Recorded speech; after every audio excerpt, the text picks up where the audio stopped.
Hello viewers, 38 வருடத்திற்கு பிறகு வரப்போகின்ற செப்டம்பர் 17ஆம் தேதியில இருந்து கன்னிராசி நேயர்களுடைய வாழ்க்கையவே புரட்டி போடக்கூடிய வகையில பல சம்பவங்களானது நடக்க போகிறது. அப்படி என்னங்க செப்டம்பர் 17ஆம் தேதி நிகழப்போகுது அப்படிங்கிறது தான் பலருடைய கேள்வியாகவும் தற்போது இருக்க கொடுங்க. அதாவது செப்டம்பர் 17ஆம் தேதியில இருந்து தான் புரட்டாசி மாதமானது பிறக்கிறது. இந்த புரட்டாசி மாதம் முழுவதுமே பல முக்கியமான கிரகங்களுடைய மாற்றங்களும் தொடர்ச்சியாக ஏற்படக்கூடிய வகையில அமைஞ்சிருக்குங்க. இதை வைத்துதான் கன்னிராசி நேயர்களுடைய வாழ்க்கையில இனி இதெல்லாம் நடந்தே தீரும் என்று ஜோதிட ரீதியாக கணிக்கப்பட்டு இருக்கிறது. பொதுவாகவே புரட்டாசி மாசம் என்று சொன்னாலேயே அது பெருமாளுக்கு உகந்த மாதம் அப்படின்னு சொல்லலாங்க. இப்படிப்பட்ட இந்த மாதத்துல பெருமாளுடைய ஆசிர்வாதத்தின் மூலமாக கன்னிராசி நேயர்களுடைய வாழ்க்கையில கடந்த காலத்துல இருந்து வந்த சங்கடங்கள் பிரச்சனைகள் அனைத்துமே நீங்கி அவங்களுடைய மனதார ஆசைப்படக்கூடிய சில விஷயங்களானது பெருமாளுடைய ஆசிர்வாதத்தால இனி வரப்போகின்ற இந்த புரட்டாசி மாதத்திலாவது நடக்கக்கூடுமா என்பது குறித்த தகவலை தான் இந்த வீடியோல நம்ம தெளிவாக பார்க்க போறோம். அதாவது கன்னிராசி நேயர்களுடைய வாழ்க்கையில கடந்த சில மாதங்களாகவே நிறைய சங்கடங்களை அனுபவிச்சுட்டு இருக்காங்க. என்னதான் தொழில அவங்க முழுமையாக கவனம் செலுத்தி உழைத்துட்டு வந்தாலுமே அந்த உழைப்புக்கு ஏற்ப பார்த்தீங்கன்னா நல்ல ஒரு ஊதியமானது கைக்கு வராமலும் இருந்து கொண்டு இருக்கிறது. அது மட்டும் கிடையாதுங்க, அவங்களுடைய வாழ்க்கையில ஒரு சில நல்லது நடக்கணும் அப்படின்னு ஆசைப்படுறாங்க. ஆனா அந்த விஷயமானது இன்றளவு வரைக்குமே பார்த்தீங்கன்னா நடக்காமலும் இருந்து கொண்டு இருக்கிறது.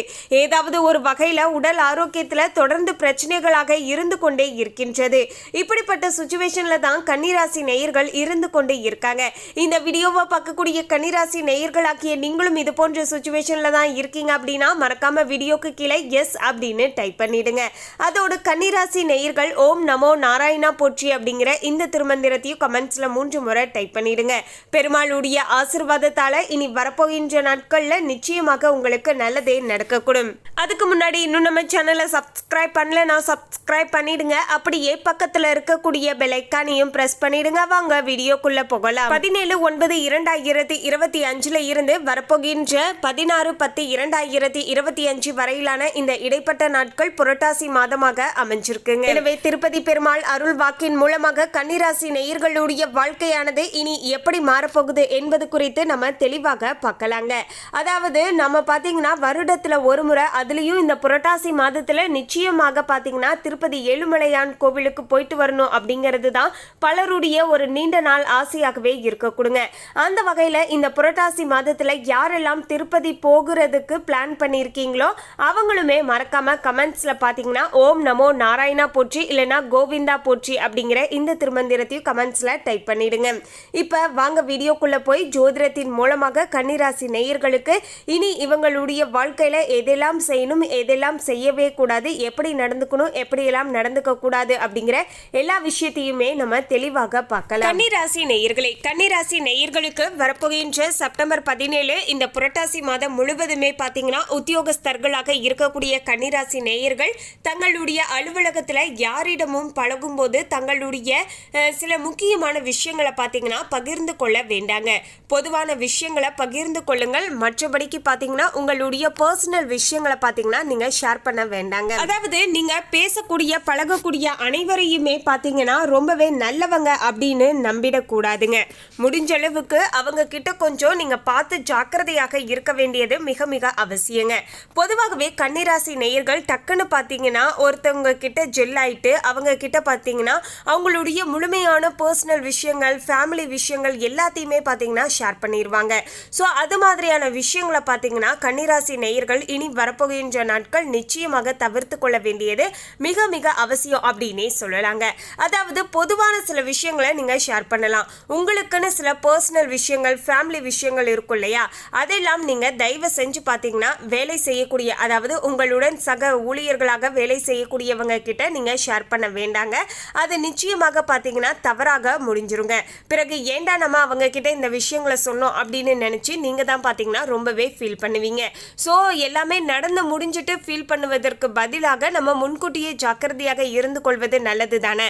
அதற்காக தான் இப்படிப்பட்ட ஜோதிட கணிப்புகளையும் நம்ம தெரிந்து கொண்டு இருக்கோம் அப்படின்னே சொல்லலாங்க. எனவே உத்தியோகஸ்தர்களாக இருக்கக்கூடிய கன்னிராசி நேயர்கள், நீங்கள் வேலை செய்யக்கூடிய இடத்துல உங்களுடைய சக ஊழியர்களுடன் கொஞ்சம் பார்த்து பேசி பழக வேண்டியது மிக மிக அவசியங்க. அதே போல் பார்த்தீங்கன்னா நீங்கள் வேலை செய்யக்கூடிய இடத்துல பார்த்தீங்கன்னா உங்களுடன் வேலை செய்கிறாங்க இல்லையா, அவங்கள பற்றி மற்றவங்க கிட்ட நீங்கள் எந்த விஷயங்களையும் ஷேர் பண்ண வேண்டாங்க. நீங்கள் உண்மையாலுமே நல்லதுக்காக நீங்கள் ஷேர் பண்ணியிருந்தாலுமே கூட பார்த்தீங்கன்னா அது தவறாகத்தான் போய் முடியக்கூடும் என்பதால் முடிஞ்ச அளவுக்கு பார்த்தீங்கன்னா யாரை பற்றியும் யார்கிட்டையும் பார்த்தீங்கன்னா புறம் பேசக்கூடாதுங்க. இந்த விஷயங்களில் கூடுதல் ஜாக்கிரதையோடு இருந்துக்கோங்க. இப்போது கன்னிராசி நேயர்கள் தொழில் செய்யக்கூடிய இடத்துல நீங்கள் உண்டு உங்களுடைய வேலை உண்டு அப்படின்னு இருந்துப்பது தான் நல்லதுங்க.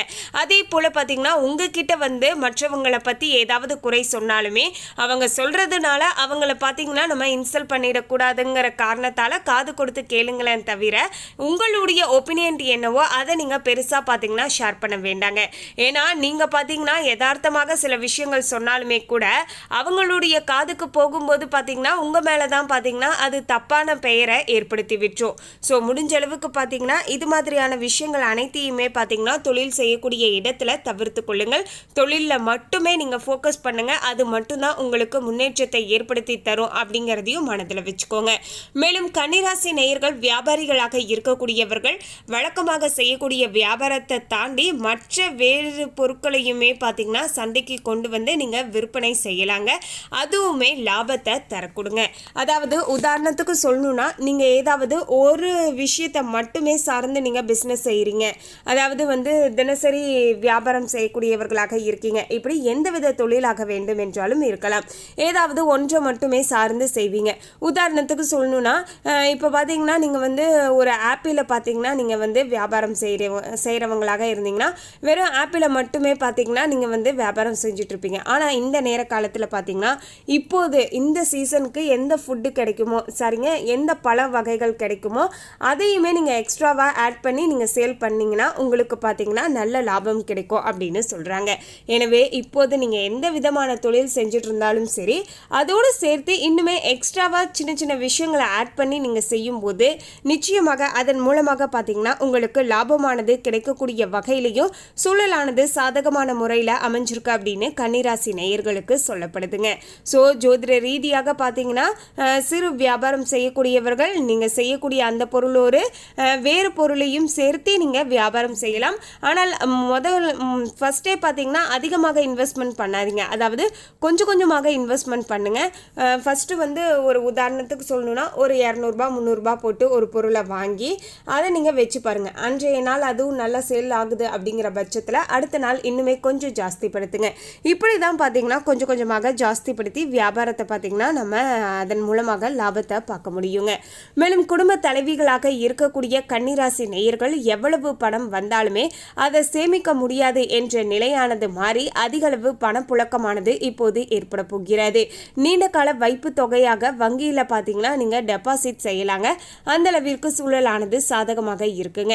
ரொம்ப நாட்களாகவே கன்னிராசி நேயர்களுக்கு வரவுக்கும் செலவுக்கும் சரியா இருக்கு. ஒண்ணுமே பார்த்தீங்கன்னா பெருசா எதையுமே சேமித்து வைக்க முடியல. எப்படி தான் நானுமே பார்த்தீங்கன்னா தொடர்ந்து வேலைக்கு போயிட்டு தான் இருக்கேன். இதற்கு முன்பாக பார்த்தீங்கன்னா பல நாட்கள் நான் லீவ் போட்டிருந்தாலுமே இல்லை ஒரு சில நேரங்களில் நான் வேலைக்கே போகலைன்னா கூட அப்போ கூட என் கையில் பணம் இருந்துச்சு. ஆனால் இப்போது பார்த்தீங்கன்னா நானுமே வேலைக்கு போகிறேன், எல்லா விஷயங்களையுமே செஞ்சுட்டு தான் இருக்கேன், சிக்கனமாக தான் குடும்பத்தை நடத்துகிறேன். ஆனாலுமே என்னால் பெருசாக சேமித்து வைக்க முடியல. வரவுக்கும் செலவுக்கும் சரியாக இருக்குது. ஏதாவது ஒரு பிரச்சனை வந்துக்கிட்டே இருக்குது, அதுக்கு நான் செலவு பண்ணிகிட்டே இருக்கேன்.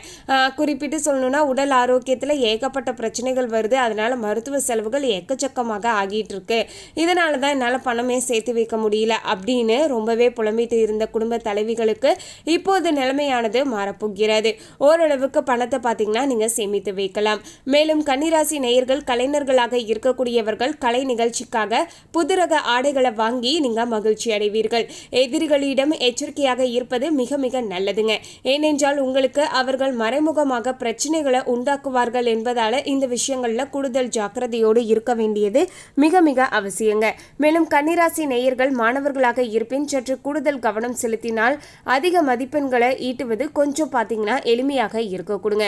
எந்த அளவுக்கு நீங்கள் எஃபோர்ட் போடுறீங்களோ அந்த அளவிற்கு தான் உங்களுக்கான மதிப்பெண் கிடைக்க கொடுங்க. நீங்கள் நார்மலாக படிப்பதை விட பார்த்தீங்கன்னா கூடுதலாக கொஞ்சம் கொஞ்சமாக படிக்கிறீங்க அப்படிங்கிற பட்சத்தில் அந்த நீங்கள் கூடுதலாக படிக்கக்கூடிய நேரத்துக்கு ஏற்ப உங்களுடைய மதிப்பெண் அதிகரிக்கும் அப்படிங்கிறது தான் ஒரு யதார்த்தமான உண்மை அப்படின்னே சொல்லலாங்க.